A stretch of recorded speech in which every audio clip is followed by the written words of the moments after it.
Well, hi everybody. I wanted to tell you about a near miss I had recently. But first, I want to tell you, my name is Kevin. I'm a solo driver for Crete Carrier, and you're watching The Joy of Trucking. It's a beautiful day here in Colorado Springs. I'm looking at snow-capped mountains and clear blue skies. Everything is beautiful. I'm sitting here getting a live unload.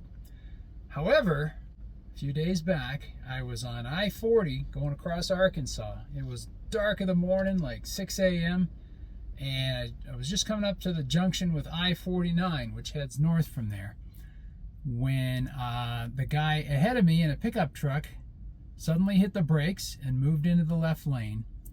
And then I noticed two cars on the right shoulder, and they were stopped. So I moved to the left lane in order to give the guys on the shoulder some safe space, you know. But then the guy in front of me in the left lane came to a complete stop right under the underpass there. I thought, wow, something's really going on. I slowed down even more. I got back in the right lane just so I wouldn't bump into him or anything. And just on the other side of the underpass, I see a semi parked right across the road, blocking everything. Holy shit.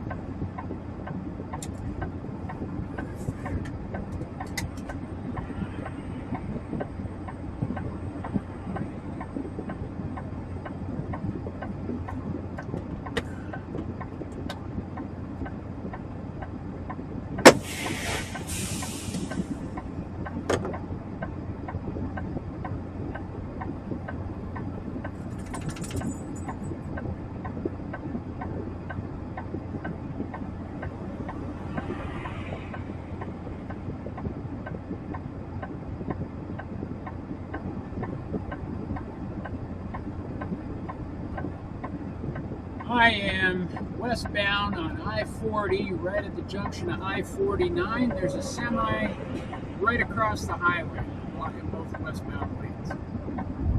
I came to a complete stop and said some profane words, and I was grateful that I had slowed down, because if I had just been barreling through at full speed, I might not have seen that guy in time to stop. I might have sliced right through the middle of his trailer. So that, to me, that was a near miss. Quite a surprise at that hour. I grabbed the phone right away, called 911. They said vehicles had already been dispatched, and I noticed the drivers of the other vehicles had gotten out and were checking on the driver. He was still in the truck. Then I got out and walked over, and then the driver was outside with the people and talking, and I asked if he was okay and you know, if he needed anything. He said no, just fine. He just looked like he was in total shock. So I'm not sure what had transpired, and I didn't want to ask him. You know, I'm sure he was stressed out enough. But the tandems of the trailer were off the road on the shoulder. The tractor was off the road on the other shoulder, on the left shoulder, and it had busted through the guardrail there. And I'm telling you, it was completely perpendicular to the road. So he did a complete 90. And somehow wound up parked there, just like that. You can check the clip and see what you think. But anyway, I got back in my truck and thought about it for about 5 seconds and realized this was about to become a circus that was going to take a long time to clear up. So I got behind, got out of the truck and went back, and I saw another trucker sitting there and cars starting to back up behind him. And I says, buddy, there's a truck parked right across the highway. There's no getting through. It's going to take probably half the day to clear this up and get moving. We need to back up and get on that ramp right beside you. We're going to have to back up about 200 yards and take the ramp onto I-49 going north. He says, I see. Okay, so he did a little maneuvering, got on the right shoulder, and began backing up. And meanwhile, again, there's cars in both lanes. They're starting to stack up.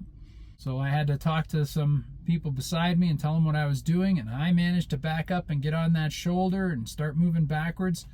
And then the first cop arrived, and then a couple more, and then an ambulance showed up. So luckily that right lane was clear, because we had all, you know, we were all making space and trying to get out of there. And then one of the cops raced back and parked at the ramp and was directing people up 49 so that we wouldn't just all be stacking up behind this accident here, which is a good thing.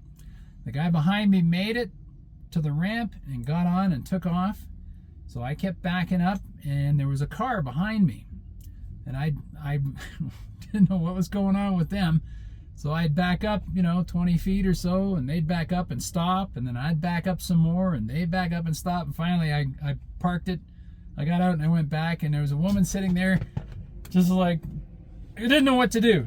She's like, I'm not sure what I should do. I said, listen, I'm gonna back up and get on the ramp onto the Interstate 49.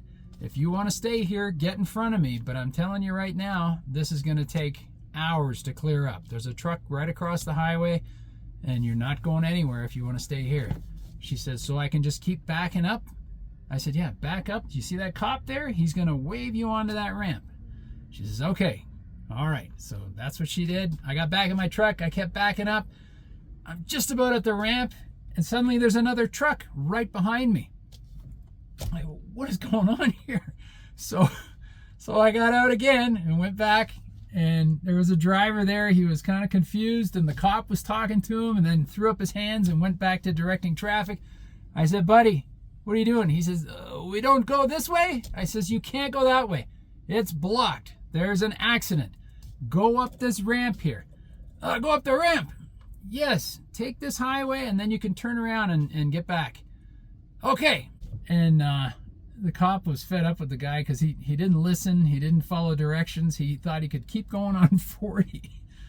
But now he's blocking me, right? So he finally got it in gear and took off, and the cop is waving me back. So he knew what I was trying to do all along.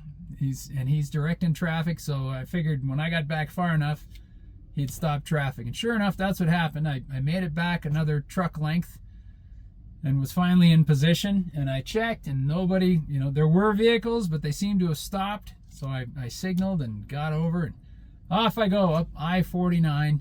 Had to go a good 5 miles and took a ramp and got off, and there was a Love's there, and I managed to get fuel there, so I was very happy about that. And then all the way back down to 40, took the ramp and continued on my way as if nothing had happened. So it all worked out. Took about an hour out of my day.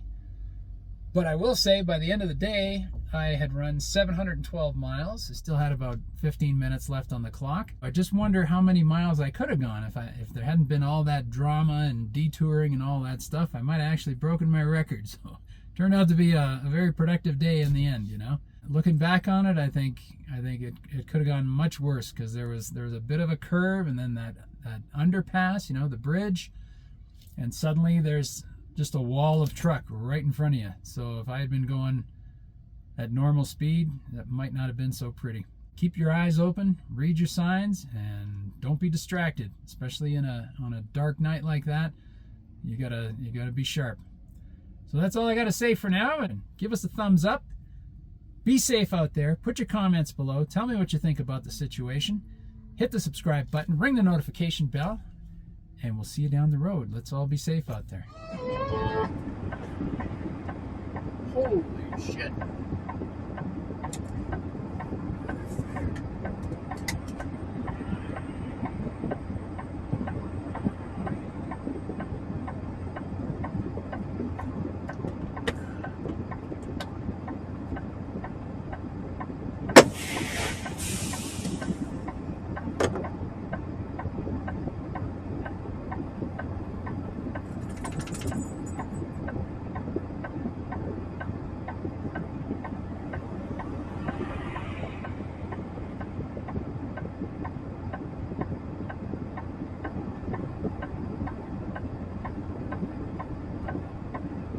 I am westbound on I-40, right at the junction of I-49. There's a semi right across the highway, blocking both westbound lanes.